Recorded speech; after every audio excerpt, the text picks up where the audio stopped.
It's a me, Mario.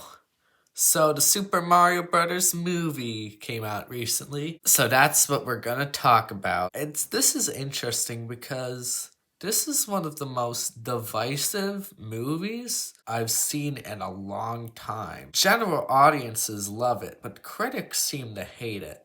So I'm gonna talk about where my opinion falls. So if you are a Mario fan, you will like this movie, okay? There are so many references and Easter eggs. You can tell that the creative team behind this movie was very passionate about the source. I think where these Easter eggs shine the most is the music.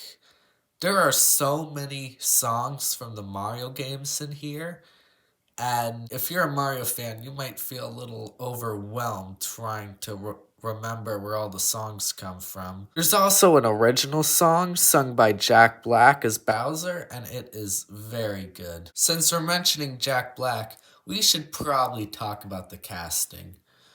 I know the casting is one of the main reasons people were worried about this film, and when it was announced, I was extremely worried, along with everyone else, that Chris Pratt would be voicing Mario.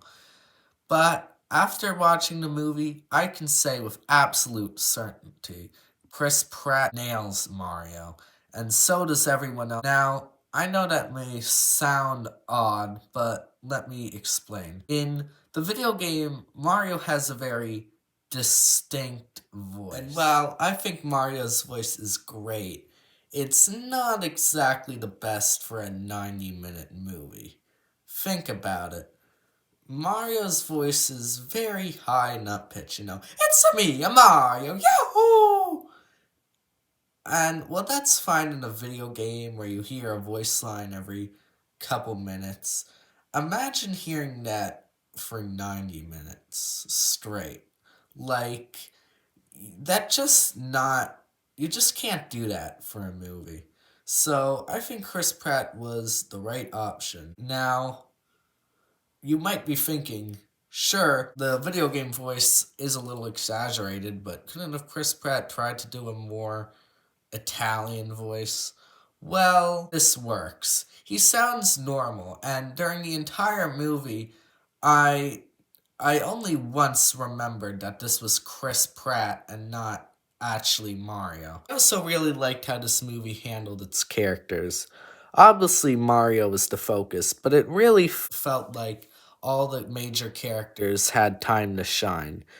The only character I felt like was really sidelined was Cranky Kong, and he's pretty minor, so I didn't mind that at all. I think we should probably get to the elephant in the room. The thing that the critics brought up the most, the pacing. This movie is fast, I will admit, but it's a 90-minute movie. Most 90-minute movies go before you realize they're gone.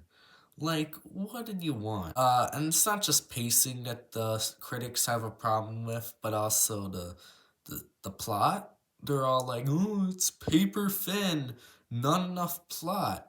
And I think the plot has enough to it. There's action, there's a couple emotional moments. It has more of a plot than Avatar did. That movie was 3 hours long with no plot, and critics loved it. Guess it's because Mario is a video game and Avatar is some weird artsy film that critics wet their pants over. But yeah, that's the Mario movie.